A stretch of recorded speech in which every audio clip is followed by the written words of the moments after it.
Nous sommes début mai et les examens approchent à grands pas. Aujourd'hui, je vous donne mes 5 conseils pour préparer au mieux vos examens.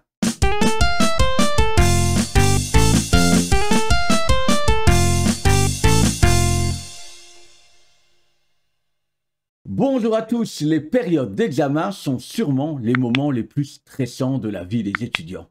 Que ce soit le CEB, le CE1D et le CSS pour les étudiants belges ou encore le brevet et le bac pour les étudiants français, eh bien ces événements, ça se prépare physiquement et mentalement. Aujourd'hui, je vous livre mes 5 conseils que j'utilisais quand moi, j'étais étudiant.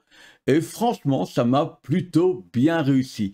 Si vous aussi, vous avez des conseils, des astuces pour vos périodes d'examen que vous utilisez, n'hésitez pas à les mettre en commentaire. Et nous, on est parti tout de suite pour le premier conseil. Conseil numéro 1, se préparer physiquement. Notre cerveau, eh bien, l'air de rien, c'est un muscle. Et comme tout muscle, il a besoin de s'hydrater et de se reposer.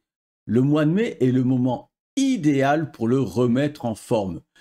Buvez 1,5 litre d'eau par jour et consommez les vitamines nécessaires à son bon fonctionnement. Et ce conseil, il reste valable jusqu'au jour J. Le jour de l'examen, prenez votre petite bouteille d'eau et une collation qui va vous permettre de tenir sur la durée. Moi, personnellement, je consommais une banane. Ça me permettait d'avoir l'énergie jusqu'au bout de l'examen. Et deuxième chose, remettez-vous en ordre de sommeil. On dit souvent qu'une bonne nuit de sommeil, c'est plus ou moins 8 heures. Cela dépend de la personne. Certains n'auront besoin que de 6 heures, d'autres de 9 heures. Ça, c'est à vous de voir. En tout cas, un bon sommeil, normalement, il tombe une vingtaine de minutes après s'être couché. Et normalement, à votre réveil, eh bien, vous ne devriez plus être fatigué. Allez, c'est parti pour votre remise en forme. Conseil numéro 2. Entraînez votre cerveau. Je le répète, notre cerveau est un muscle. Et un muscle, ça déteste les efforts soudains, longs et violents.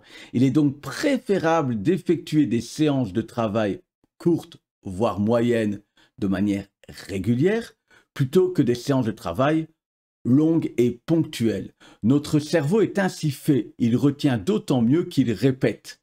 Vous ne me croyez pas? Je vous donne 2 exemples. Votre chanson préférée, vous la connaissez par cœur, or vous ne l'avez jamais étudiée, vous l'avez juste chantée 1 à 2 fois par jour quand ça passait à la radio. Votre recette de cuisine préférée, vous n'avez plus besoin de votre manuel de cuisine pour l'effectuer. Notre cerveau aime la répétition. Si vous avez par exemple 50 exercices de maths, eh bien il est préférable de faire 10 exercices tous les jours pendant 5 jours, plutôt que 50 exercices la veille de votre évaluation. Conseil numéro 3, faites-vous des fiches de rappel. Quand j'étais étudiant, je me suis rendu compte un jour que me créer des fiches personnelles de révision m'aidait grandement. Comment ça marche? Eh bien, c'est très simple. Sur la face avant, je note la règle, la loi ou le théorème que je dois connaître par cœur, et au verso, un exercice résolu ou une situation qui met en pratique la règle en question. Petit exemple, sur ma face avant, je note le théorème de Pythagore que je dois connaître par cœur, et au verso, un exercice résolu qui met en pratique le théorème de Pythagore.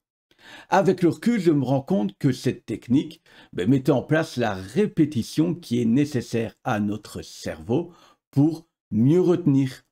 J'avais ces petites fiches dans ma veste et je les sortais lors d'un trajet à l'école ou lors d'une heure d'étude quand un professeur était absent. La première année, j'ai mis ces fiches en place au mois de mai. Mais une fois que je me suis rendu compte que c'était super pratique, j'écrivais mes fiches au fur et à mesure de l'année avant chaque évaluation journalière. Conseil numéro 4, surfez sur Internet. Les épreuves externes à votre école se trouvent très souvent sur Internet. Et oui, si vous tapez dans un moteur de recherche CEB, CE1D, brevet, bref, le nom de l'examen que vous devez passer, il y a des chances que vous trouviez les versions des années précédentes et en plus avec les corrigés. L'idée ici n'est pas d'étudier bêtement ces anciens examens, mais plutôt de sentir l'ambiance, de voir le nombre et le type de questions sur lesquelles vous risquez de tomber, et aussi de s'exercer en refaisant ces anciennes versions. Je vous mets en description de cette vidéo les liens que j'aurai trouvés pour les différentes épreuves.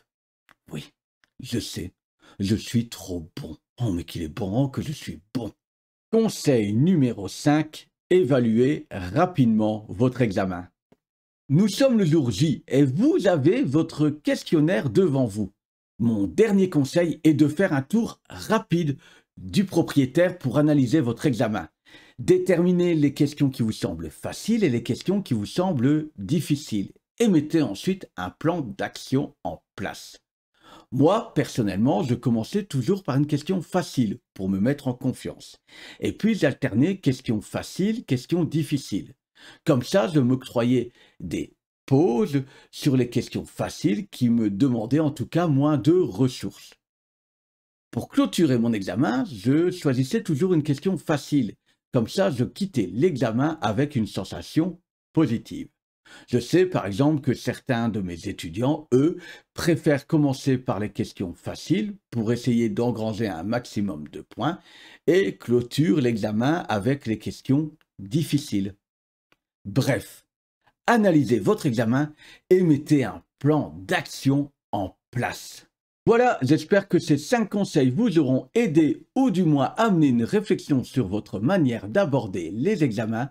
Si vous avez aimé cette vidéo et que vous ne voulez pas rater les prochaines productions de la chaîne, n'hésitez pas à vous abonner et à cocher la petite cloche. Ensuite, n'hésitez pas à partager massivement cette vidéo si vous pensez qu'elle peut aider un maximum de gens.